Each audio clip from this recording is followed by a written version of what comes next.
Hello and welcome to Cheshire Audio. And yes, I am sat on the floor, and yes, I am in quite a bit of pain here, so I'm trying to do this quite quickly. I want to talk about Ophidian speakers, and it's a bit of an unknown brand really, which I think is a real shame. I mean, it's certainly one of my favourite brands. Gareth, the designer, is an absolute genius. He gets scale and sort of clarity out of speakers that defy physics really. I mean, case in point, little Minimos, which I've reviewed before. Tiny speaker. I mean, the original Minimos are smaller than this, and they were shockingly good. I mean, how on earth he does it, I don't know. I mean, they do have a very clever sort of Aeroflex porting arrangement on the back, which sort of controls the flow of air and everything. But even so, you look at him thinking, I don't understand. I've sold these to people, and you get the sort of phone call from them saying, I don't understand how these speakers are doing this. It's really weird.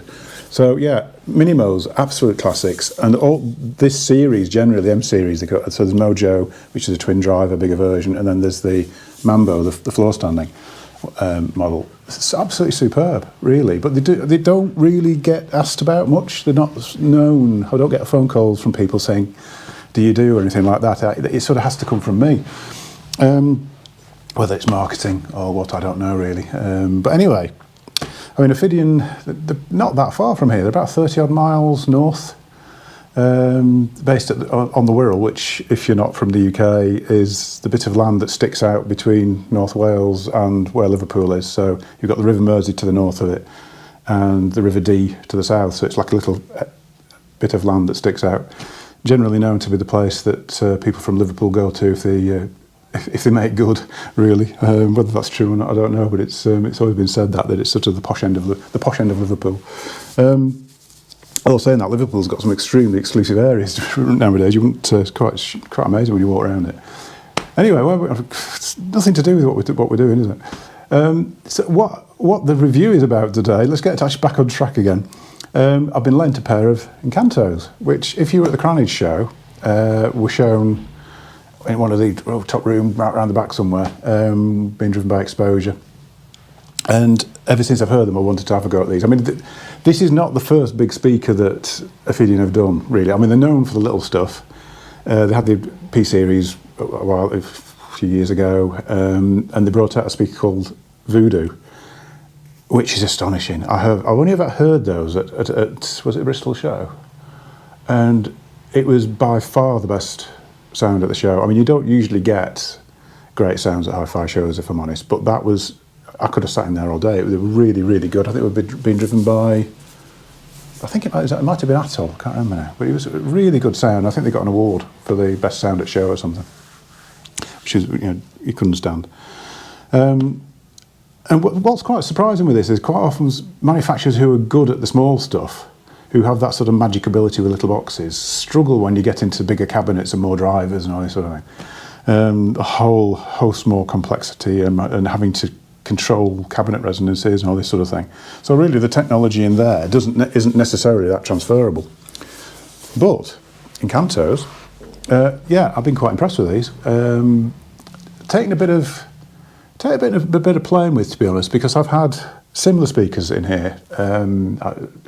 Most memorably, Neat, what they called, Neat, not the Magistra, the bigger version, the orchestras, Neat orchestras, and they sat in here and sounded great. Really love the orchestra.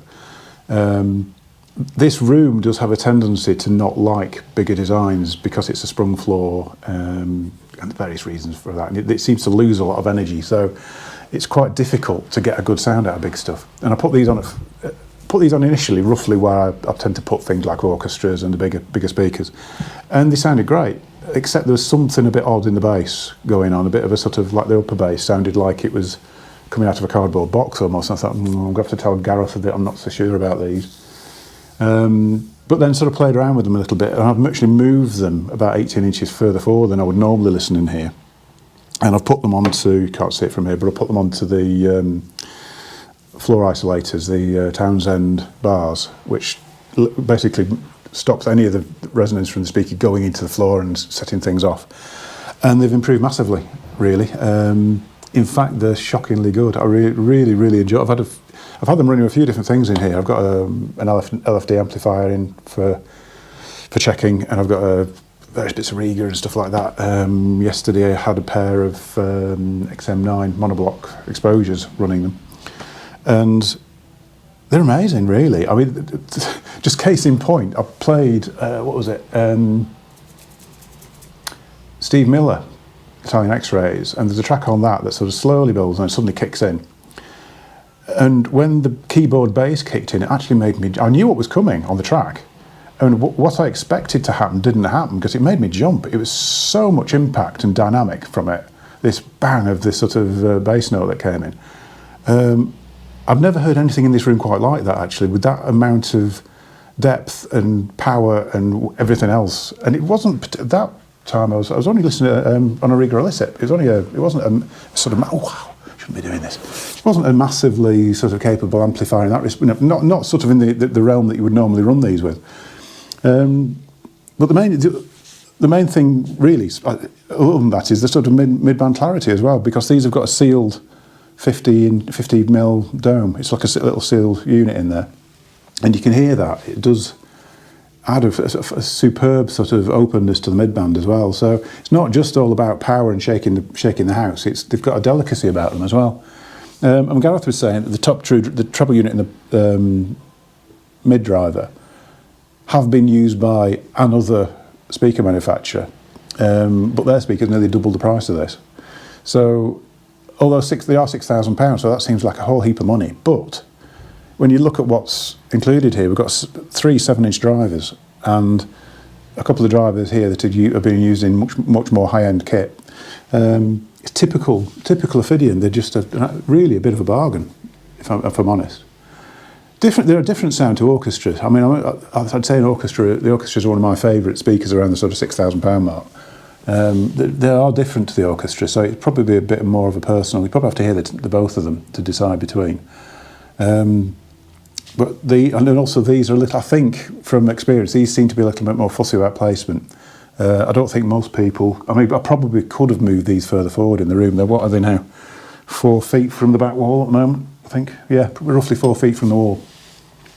Now, I know that's partly because the characteristics of this room. I suspect that they would really like being on a solid floor, and they would really like a much higher current amplifier driving them than I've tried them with, even probably higher than the XM9s I was using, just to really keep a grip of them and make it. I suspect they would just keep getting better and better and better and more controlled and more open, because it's that type of speaker. I mean, Ophidian's always like that, little mini-mos. You can put them onto crazy stuff and they just get bigger and bigger sounding. So yeah, I mean, yeah, I've been quite. I know I've seemed to have done a few speaker reviews recently and been completely bowled over. It's almost becoming a bit of a cliche, but yeah, I've really enjoyed these. Even wondering whether I should have a permanent pair here, to be honest. The only reason I may not is because they're on the limits of what this room can do, I think, and it might be better. I think probably with these, normally I would probably just say, if you want to hear them, I'll bring them to you. That's usually a better way of doing it. You've got to hear them in your own scenario, I think. If you've got a nice big room and solid floors, then I think you'd be hard pushed to actually find anything better than this.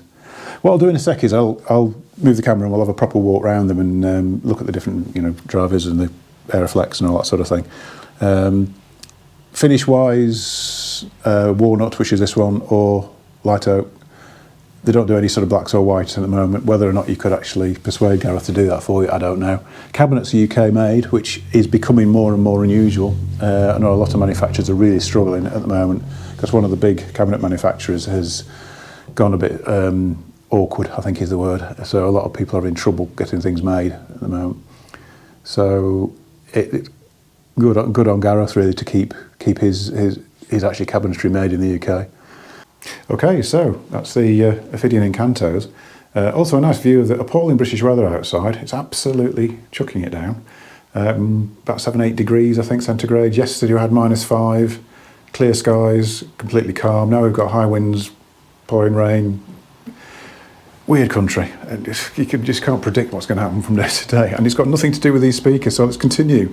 Yeah, I think the build of these it's like all the Ophidians. They're beautifully made.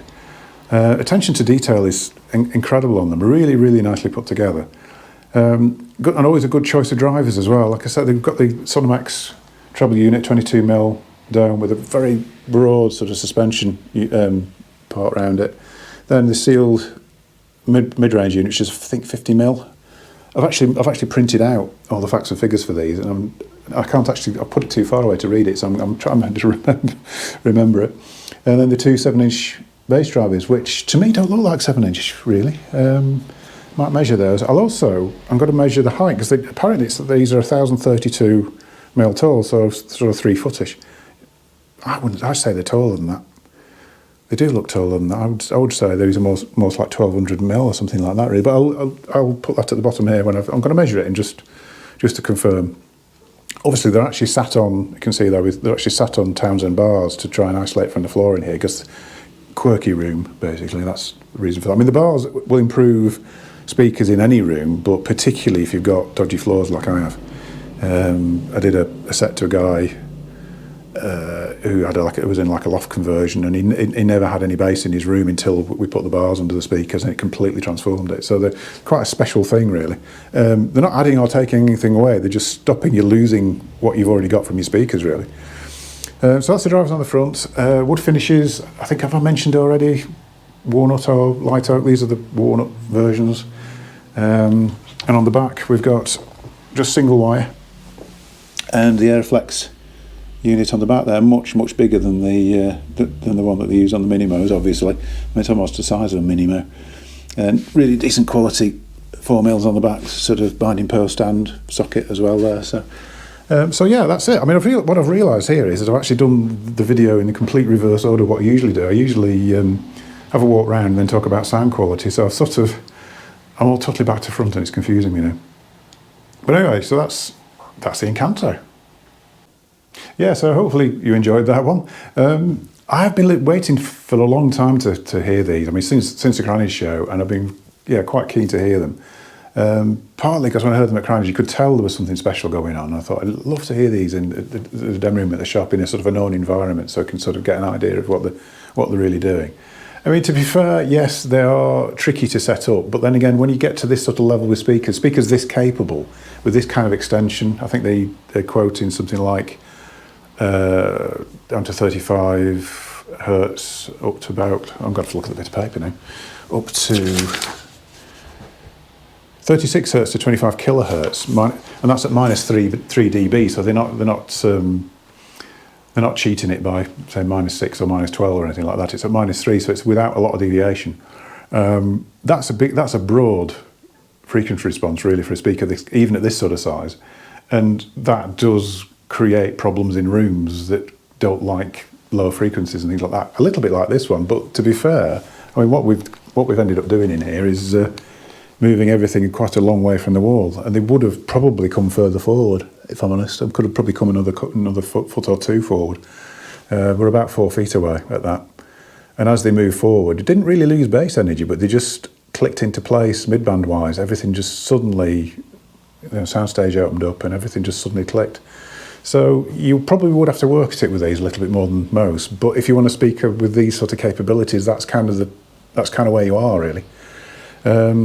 Interesting. I don't think they need a lot of physical power to get them going. They're quite efficient. I mean, when I unplugged, I ran them downstairs for a short time, just to get a bit of a handle on what they were doing. It's not an ideal scenario downstairs, but it just lets me listen to them while I'm wandering around the shop really. And I unplugged a pair of Neat Toyota Alphas, which are tiny floor stander, about 85 dB, 86 dB. Plugged these in, and the difference in volume for the same volume position was massive, really. These are 89, so they're like probably twice the volume that the little Alphas would give at the same volume position. So yeah, quite efficient really. But what I think they do need is drive current to keep control of all these drivers and make everything integrate and do its job really. But then again, if you're spending, these are like say £6,000, if you're spending £6,000 on a pair of speakers, generally you would have amplification at least that level, and that's certainly going to keep a grip really. So yeah, I don't know. I think if you have say solid floor room, more space than this, the sort of more drive available, and you were looking at speakers, these, I don't think there's much under sort of the 10,000 level that's going to approach these, to be honest. They're really good for the money, really good. You get some really good drivers in there, cabinet build, which is astonishing, and yeah, so can't really recommend them highly enough, to be honest. I knew they were going to be good, but I didn't expect them to be quite so spectacular, if I'm honest. Really good. I'm pretty sure if I brought the Voodoos up here, they wouldn't work, the bigger versions, because I think that they would completely dominate the room and it wouldn't work. So these are right on the cusp, I think. They kind of need more space. I think in a bigger room, you could probably move them further back, if I'm honest. So anyway, turn the camera around.